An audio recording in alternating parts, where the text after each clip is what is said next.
Thomas and Percy enjoy working in the docks. They like the sea air and the sound of the gulls. But one day the friends were feeling hot and bothered. A crane was causing trouble. His name is Cranky, and this was his first day at the docks. "You're useless little bugs," he called from above. "If you put these trucks on the inside lines, then I wouldn't have so far to travel." "Rubbish," said Thomas. "We always arrange our trucks like this, and no crane has ever complained before."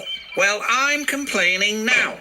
And Cranky banged his load down on the quayside. Later, the two engines met Gordon and James and told them about Cranky. "Cranes are hairy-fairy things. They need a lot of attention, like me, in fact," said Gordon.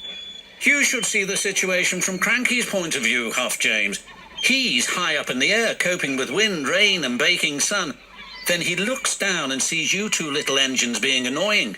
No wonder he called you bugs." When Cranky heard that the big engines agreed with him, he grew bossier still. Come on, push those trucks closer to me."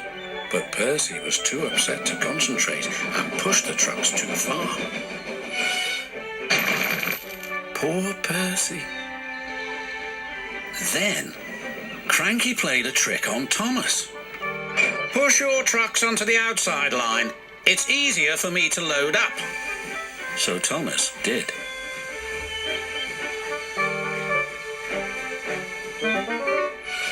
But Cranky left the loads beside the trucks, not in them. "You must have known my arm can't reach you there," complained Cranky. This mix-up caused confusion and delay. The Fat Controller was most upset. "Thomas and Percy, this new crane has an important job to do. I have heard that you have not been helping him today. You will go to your sheds and consider how you will improve yourselves tomorrow." Now, Thomas and Percy were upset too.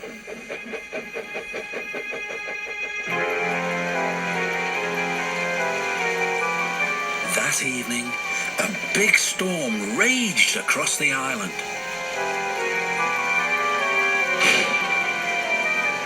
Cranky and the big engines were trapped at the docks. "We're sure to be safe in this shed," said Duck. But he was wrong. The engines had no idea that they were about to be put in great danger by an old tramp steamer. It was out of control and running aground straight into the sheds.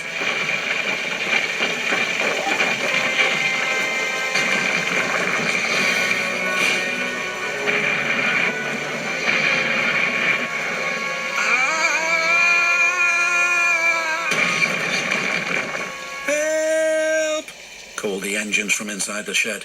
"I can't," called Cranky pathetically. When the storm was over, the Fat Controller rushed to the scene of destruction. "Thomas and Percy will help you," he called to Cranky, "and then you can help the engines." "Oh, please, hurry," cried Cranky, "and tell them I'm sorry I was rude to them." "So it was you," murmured the Fat Controller. "I owe those engines an apology." Thomas and Percy soon came to the rescue. And it wasn't too long before Cranky was upright again and clearing the wreckage. At last, all the engines were free. "Oh, thank you," said Gordon. "What would I have done without you?" "Well, I had to be rescued before I could help you. But I never thought it would be by a couple of Cranky was about to say bugs, but he quickly corrected himself. "Small engines, thank you. I'll never be rude again. However, you two might in my way, so move over." "Pah," said Percy.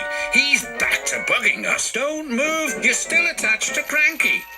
But it was too late. Cranky still looks down on the two little engines. But ever since that stormy night, he never calls them bugs or mites because he knows they may bite back.